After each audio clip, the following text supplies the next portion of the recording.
Greetings, Safe to Serve International. Greetings, first-time viewers. I'm your host, Andrew Henriquez. As you can see clearly, we are in a different location, different time zone, same message, same urgency. And today I want to address a breaking news that's actually trending right now on social media. I'm going to be addressing discrimination against Seventh-day Adventist employees. Many of them are now hearing from their employers, "You are fired." And I'm going to address how these things are signs of the last days. Let's get right into it. This was ran by several articles, several news outlets. The headline reads, IOP, and many of you know IOP is the International House of Pancakes. IOP, to pay settlement to employee who was forced to work on Sundays and was fired. An IOP restaurant chain will pay $40,000 to a former employee who was forced in 2021 to work on Sundays in violation of his religious beliefs. Now, I want to be very clear at the very inception of this important presentation. I do not support Sunday worship now, nor when it becomes law. However, I do support religious freedom for every single person on this earth. And I do support and promote that employers should grant their employees religious accommodation. And there are several reasons why I take the stance, and many others do not support that stance. Number one, it is biblical, because the Lord does not force any one of us to worship, any one of us to serve him. In the book of Joshua 24 and verse 15, the prophet, the leader of Israel, actually said, "Choose you this day whom you will serve. As for me and my house, we will serve the Lord." And secondly, the prophet Elijah on Mount Carmel said to Israel and all the host of Baal worshippers with Jezebel, "How long halt you between two opinions? If the Lord be God, then serve him. If Baal, serve him." The third reason why I take the stance is simply found in the Declaration of Independence here in America, which clearly says, we hold these truths to be self-evident. That's it. We hold these truths to be self-evident. Let that sink in.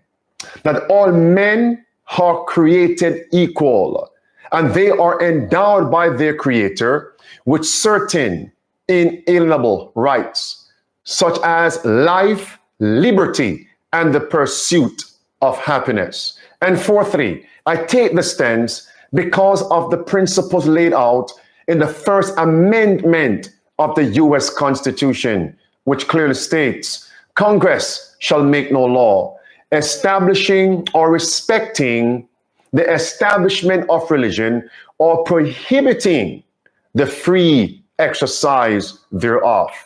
Now, I want you all to note the 14th Amendment, which says, no state shall make or enforce any law which shall abridge the privileges or immunities of citizens of the United States, nor shall any state deprive any person of life, liberty, or property without due process of law, nor deny to any person within its jurisdiction the equal protection, underscore that, the equal protection of the laws. As I read that article of this IOP chain who has now been found on the wrong side of the law and has now been given the instruction by the court to pay this employee, my mind drew this conclusion, that this particular ruling and other rulings coming from the courts in America on the same issue appear to be in contradiction to the laws of the land. I'll give you 4 quick examples. Do you recall several months ago, I touched on the hotel dishwasher employee? 2 lines. In 2019, 60-year-old Haitian immigrant Marie Jean-Pierre, she was awarded, catch this, $21 million in punitive damages because she was fired from her job. Why? She chose not to work on Sunday. The court gave her this award. Secondly, you have heard me cover this before. Amazon delivery employee was awarded $50,000 in 2022. Why? He chose not to work on Sunday. And his boss, employer, fired him. The court gave him that award. Thirdly, USPS delivery employee in 2023, his name was Gerald Groff, refused to work on Sunday, delivering packages. His employer fired him. And that case was brought to the appeals court. He was actually denied in his petition. He brought his case to the highest court of the land, SCOTUS. SCOTUS accepted the case, and we're told headline, SCOTUS rules in favor of Christian postal worker in unanimous religious freedom decision. That means all 9 justices on the highest court of the land gave him that award. Now, number 4, here's where I'm actually confirming that these rulings from these courts seem and appear to run contrary to the laws of the land, talking about equal protection of the law of the land. All men are created equal. This is the 4th evidence. New York Post ran the article. Washington Post ran the article. Newsweek ran and published this following article. As they were mentioning the case with Gerald Groff, they actually wrote this.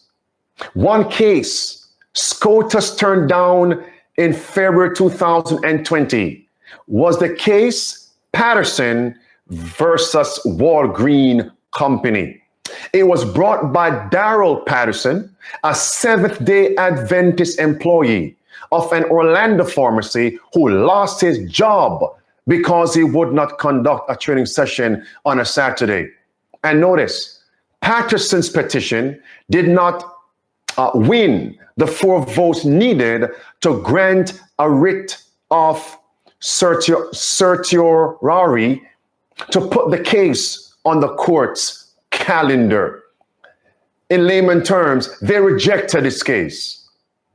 Now, I want to make sure that this case I'm presenting is airtight.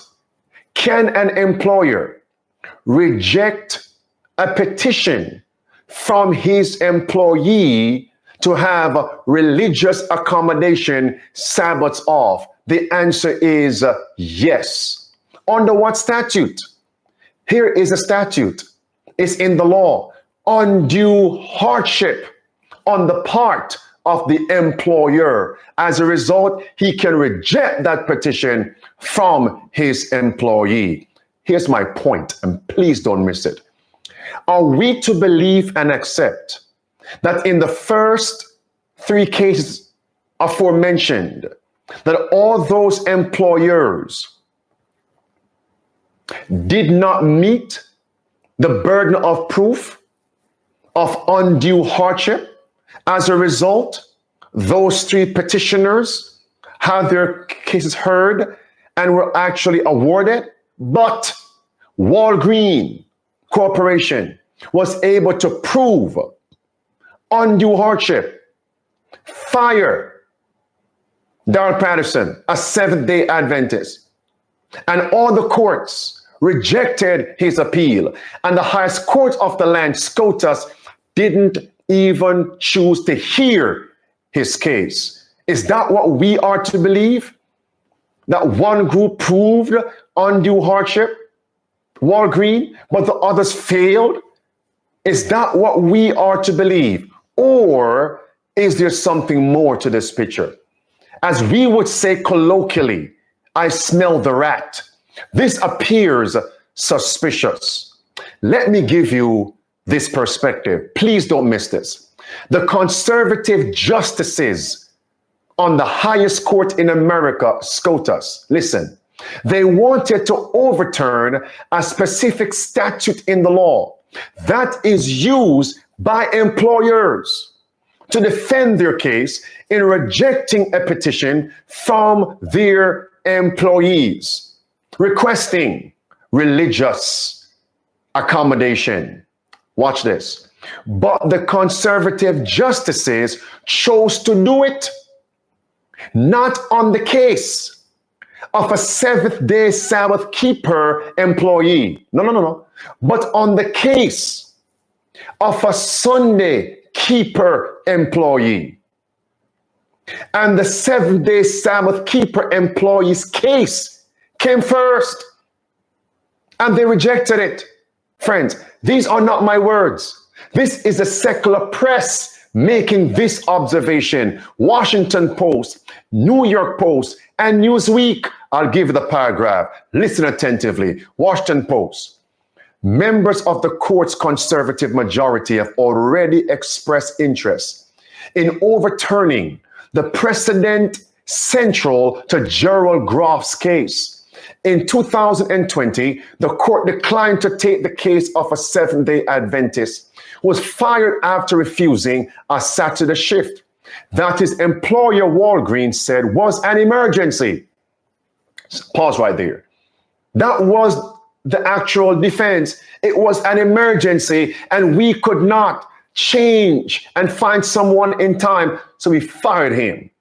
That was what was held up in court. Now let's continue.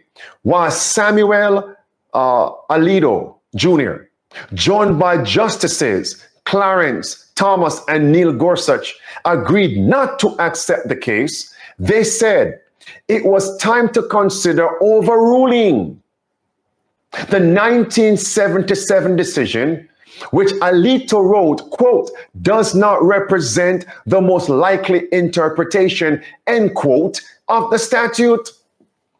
So this appears biased, my friends. Think about this before I go any further. Why would they not, since this was already on their minds, before any of these aforementioned cases came to them, why did they not rule it based on the first one that came to them? The Seventh-day Adventist employees case. No, let's pass on that one. And let's hear and rule in favor for a Sunday keeping employees case. I wonder why. Is it because they're all Sunday keepers there on SCOTUS? And those who are not also buy into the Sunday agenda? Friends, I don't want to jump the gun, as we would say colloquially. But I want to say this. Let's wait and see what SCOTUS is going to do next when another case from a Seventh-day Adventist keeper employee comes to them. How are they going to respond? Will they hear the case in the first place? And if so, how will they rule? In favor, or will they be biased and oppose the Seventh-day Adventists? Friends, I'm not sure if you know this, but let me put this nail in a sure place. Do you know that the religious accommodation clause was first entered into law in America by a seventh-day Sabbath keeper, and he was a U.S. senator. His name, Jennings Randolph. He was so influential that when he brought this clause, this statute to be voted upon on the Senate floor, we're told the whole Senate unanimously voted in favor to put that clause And that came into being in the year 1972. It was added to the 1964 Civil Rights Law. And that can be found in the articles I'm actually reading from. But friends, remember what's coming. So right now we're seeing the courts, the judges. We're now seeing SCOTUS rejecting the cases of a Seventh-day Adventist. I'm going to come to others. Just stay tuned. Allow me to make this point. In order for Christ to be crucified, the Jewish apostate leaders and people, they needed a judge, a governor. Pilate. In Daniel 3, to force everyone to worship falsely, Nebuchadnezzar brought in the judges of the land. Daniel 3, verse 1 through verse 6. Focus on verse 2 and verse 3. And remember, these courts are saying no to SDAs, but yes to Sunday keeping cases. That's the case we will accept and rule in favor for Sunday keeping. Do you remember how I have been hammering, emphasizing for the past several months? Statements from Project 2025, statements from Christian nationalists, statements from dominionists, statements from Kevin Roberts, Stephen Wolf, Jennings, Jonathan Berry, and others were actually saying we are only promoting one Sabbath, and that is Sunday. And when the question was asked of the Christian nationalists and the Project 2025 personnel, spokesperson, and even the Heritage Foundation, they actually said, when they were asked, are you going to make sure that you accommodate Seventh-day Adventists? What was the responses? No, we cannot tolerate every religion. We're only promoting Sunday as the day of rest. So we're hearing this from church folk who are going to influence lawmakers. And remember, Heritage Foundation and the Federalist Societies are the organization who are behind the justices that sit on the bench at SCOTUS. They are the ones actually giving names to the president to appoint the federal judges from the lower courts, district, all the way up to the appellate courts. Only Sunday we are promoting. Let that sink in. And friends, this is prophetic, because remember, just before the Exodus down there in Egypt, Pharaoh forced the people, forced the Israelites, the Hebrews, to work on the seventh-day Sabbath.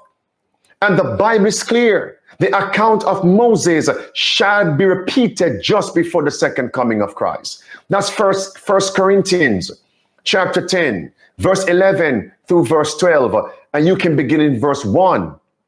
And also chapter 15 of Revelation, verse 1 through verse 3. What happened there is going to be repeated in the time of the mark of the beast. That's Bible. You know I'm going to give you spirit of prophecy. Hear what this statement says. The time will come when men will not only forbid Sunday work, but they will try to force men to labor on the Sabbath. That's a nail in a sure place. And men will be asked to renounce the Sabbath and to subscribe to Sunday observance or forfeit their freedom and their lives. Now, anytime I am building a case to convince, persuade, and to call people to action, I'm going to pull from various exhibits and evidences to confirm the point.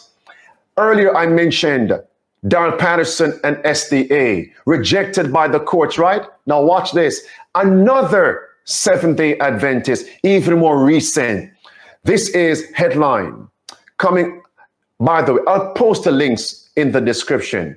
Headline reads, let's see what is coming for God's people in the last days. It says a Brooklyn cop, Brooklyn, New York, a Brooklyn cop and Seventh-day Adventist mother was derided as a quote-unquote scammer after she requested to be off on Saturdays to worship based on a lawsuit.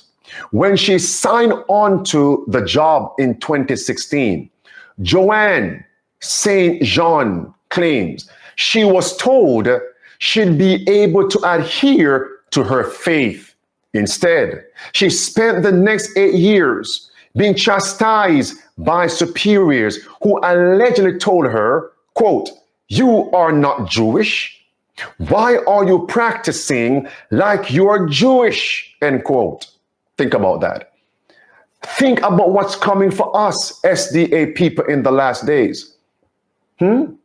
What innuendos, what criticisms are we going to meet? It shows ignorance on the part of these employers, because we know the seventh-day Sabbath is not a Jewish day of rest. The Jews kept it, but it is biblical, based on God's word. All right, let's take a look. Let's continue. The bosses told St. John, quote, "There is no place for you in this police department because of your religion." Can you see what's coming for SDA people? Not only we won't be able to buy or sell at a particular point when the mark of the beast is enforced, but we are going to be terminated, fired from our jobs, because we honor the biblical day of rest, the seventh day of the week, commonly called Saturday, not Sunday. She was granted religious accommodations to have her required days off, but bosses told her, or the cops were angry, a newbie would get a weekend day, and began criticizing her beliefs. Quote, "I don't understand your religion," one boss told her based on court records. "Your religion is messed up." A supervisor also said her religion was, quote, "not for Black people," end quote. And she started being assigned duties to work on the Saturdays. Imagine what's coming. It has already begun. So many of us are looking for various crises, persecutions in the far off future. They have already begun. That same year, her boss decided she was absent without leave on a Saturday and sent Nassau County police officers to her Long Island home to quote unquote harass her. Quote, "When the officers arrived, they informed her that she was AWOL and stated that her supervisors had not been able to reach her," the lawsuit states. This was preposterous, as plaintiff was off on that Saturday.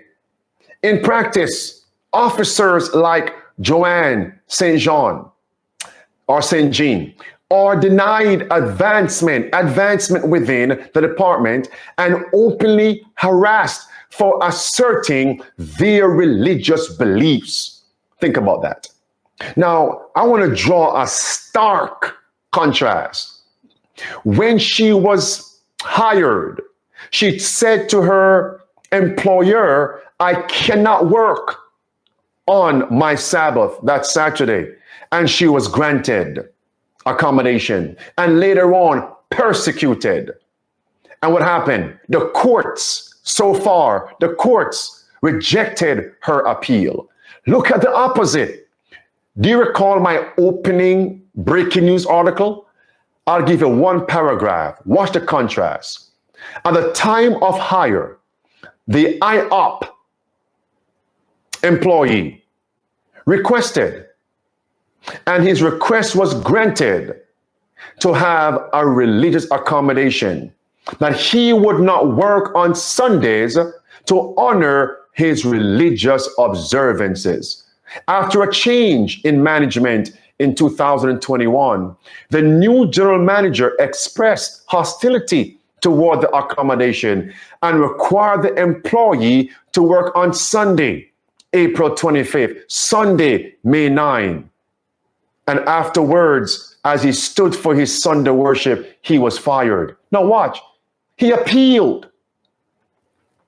And the courts upheld his appeal, but not the Seventh-day Adventist. Beloved, we saw what happened. Why are we not preparing for what is soon to break upon us as an overwhelming surprise? And that's why it's time to implement the 5 keys of survival. I'll give you one more point and close. And let this be a nail in their coffin, a nail in a sure place. What happened during the pandemic for 3.5 years? What happened? Do you realize those policies actually restricted not only movement, but also employment? How many folks were forced to go against their conscience in order to hold a job, secure their employment? Imagine what is to break upon this world as an overwhelming surprise. So while we are thinking of an event in the future, which is the fulfillment of chapter 13 of Revelation, verse 11, America will speak as a dragon. America will force people to worship on Sunday, verse 12, verse 15 through verse 17. We have already begun to see this. A transformation is taking place in America from bad to worse. What stood out to you? Those of you who made the sacrifice to join me live at this moment in time. As you go to rest in a few moments from now, let what you have heard leave an indelible mark upon your minds. Those of you who are employees, if you were released, if you were terminated from your employment on tomorrow because of your stance on biblical health, because of your stance on biblical worship, and on any other biblical principles of faith, what would you do? It may not come tomorrow, but we know it's coming very soon. For the desire of ages, page 121 says, those who stand for God will see every earthly support cut off. The 3 Hebrews were set over the affairs of Babylon. Daniel 3 verse 12, and because they refused to bow down and worship falsely, what happened? They were relieved of their duties. But as they stood for God, God stood for them. By God's grace, I'll see you tomorrow. Put in the comments below what point stood out to you. Like and share the video so others can be warned, instructed, encouraged in these last days. The Lord is soon to come, and the protest continues.